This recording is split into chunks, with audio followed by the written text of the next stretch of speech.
आरोग्य। हेलो, हाय, नमस्कार। मैं हूं आपकी होस्ट और दोस्त कल्पिता और आप सभी का स्वागत है हमारे कार्यक्रम में जिसका नाम है आरोग्य।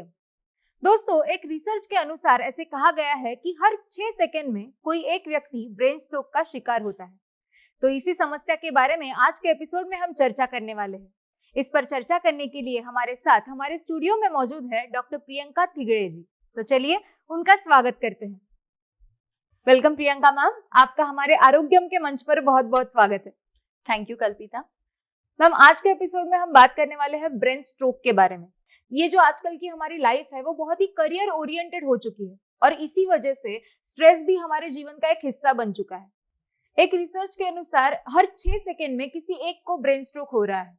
तो हम आपसे जानना चाहेंगे कि ब्रेन स्ट्रोक आखिर होता क्या है। यू आर राइट कल्पिता। अगर हम देखेंगे तो पेशेंट जो होता है वो बहुत बार बेड रिडन रहता है। हाथ पाँव की ताकत चली जाती है जी, बोलने में डिफिकल्टीज आती है या फिर स्लर स्पीच हो जाता है। किसी किसी को विजन में प्रॉब्लम आती है, विजन लॉस, ब्लर विजन, ऐसे कंप्लेंट्स होते हैं। तो ये all together it is term as acute ischemic cerebrovascular syndrome.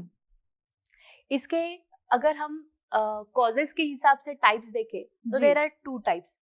कि एक जो होता है अगर ब्लड क्लॉट की वजह से आगे ब्लड सप्लाई ब्रेन को कम हो रहा है तो उसकी वजह से जो एक स्पेसिफिक एरिया होता है टिश्यूज का, ब्रेन टिश्यूज का, उसमें सेल डेथ हो जाती है। जो न्यूरॉन्स होते हैं उनकी डेथ हो जाती है, तो उस एरिया को बोलते हैं हम इन्फार्क्ट।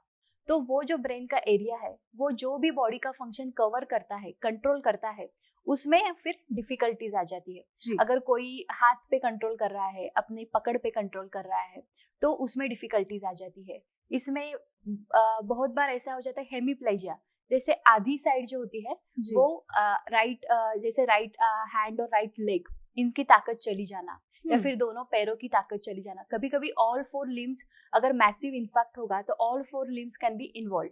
तो फिर हम अपनी डे टू डे लाइफ की जो फंक्शंस है उसमें पेशेंट को दिक्कत आ जाती है। दूसरा जो टाइप होता है वो है हीमोरेजिक इन्फार्क्ट।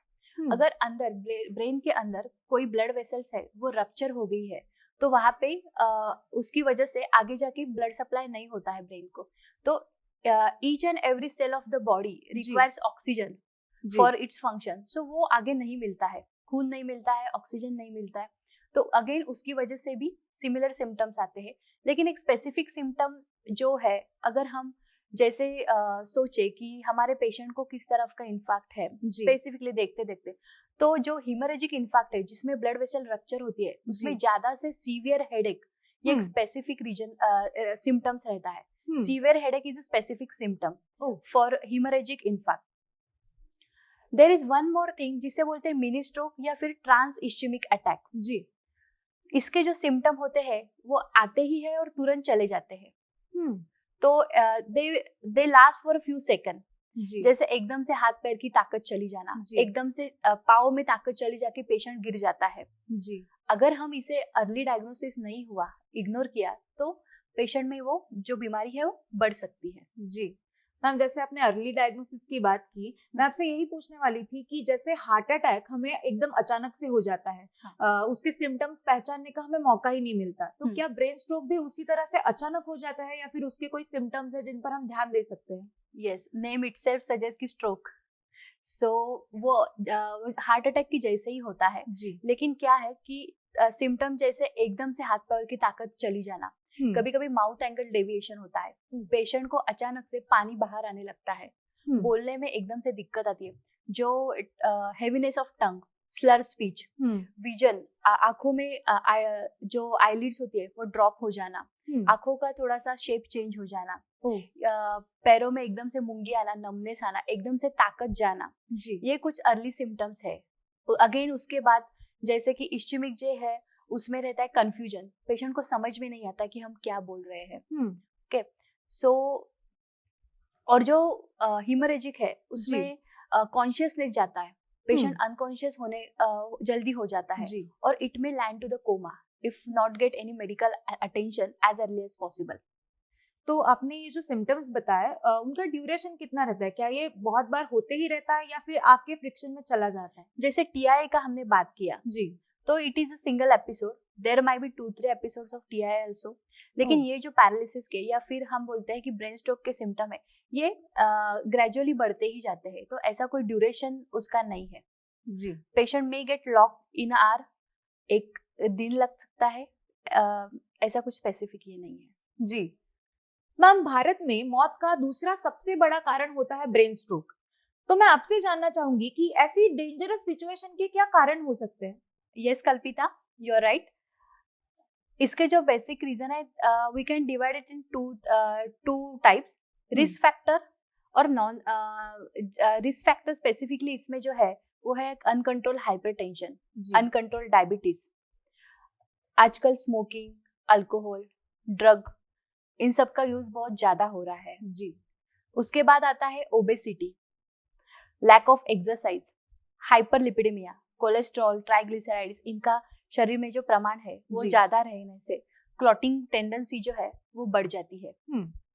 और कुछ ऐसा है कि जो हम बोल सकते हैं कि जिनको ये सब चीजें नहीं है, लेकिन उनमें भी हो सकने की चांसेस ऐसे है कि अगर आनुवंशिकता जो बोलते हैं, हेरिडिटी, क्लॉटिंग टेंडेंसी अगर किसी के फैमिली में हो, एज 50 के ऊपर आजकल पैरालिसिस के चांसेस, ब्रेन स्ट्रोक के चांसेस ज्यादा है। And the data, research data says कि it is more in men than in female.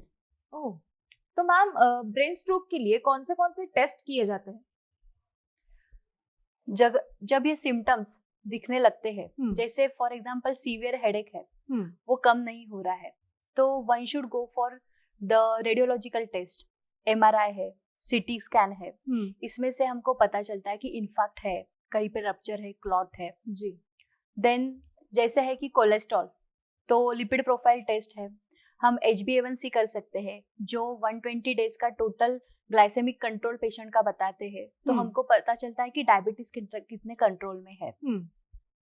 Then x ray है, और एक होता है कि MR angio, so magnetic resonance angiography, कि जिसमें समझ में आता है कि क्लॉट है क्या कहीं पे।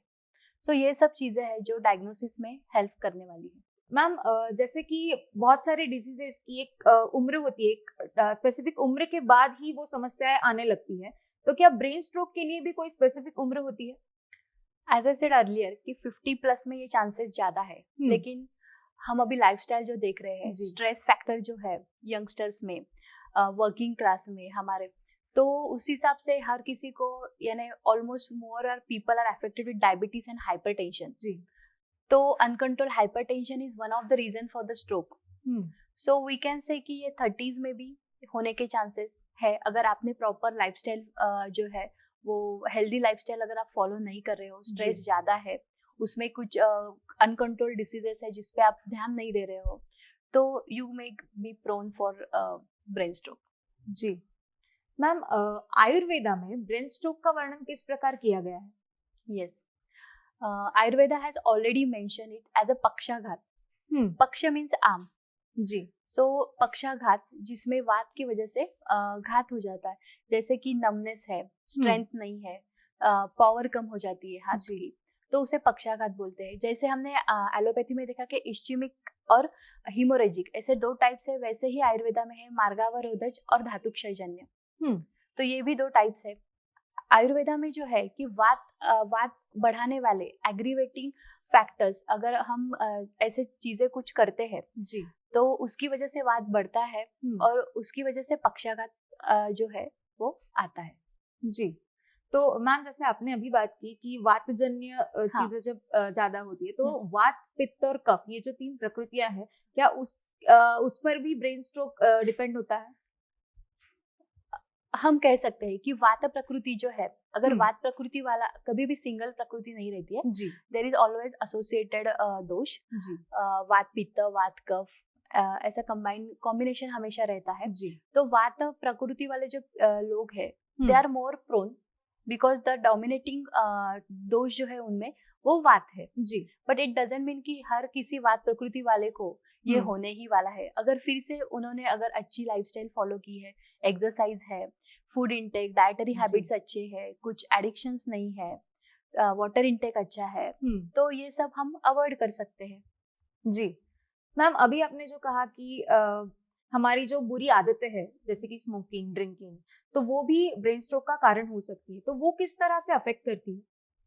स्मोकिंग, अल्कोहलिज्म, ड्रग यूजेस, जी। इसकी वजह से जो क्लॉटिंग टेंडेंसी है पेशेंट हम्म। की वो बढ़ जाती है, ऑक्सीजन कैरिंग कैपेसिटी है वो कम हो जाती है, और जैसे हमने देखा कि because lack of oxygen supply tissue का डेथ होता है, तो जी। That is the one of the reason कि इससे ज्यादा बढ़ने के चांसेस है। जी मैम, इस पर आयुर्वेदा में कौन से उपाय बताए गए हैं, क्या करना चाहिए क्या नहीं करना चाहिए, इस बारे में हम आपसे और भी जानकारी लेंगे।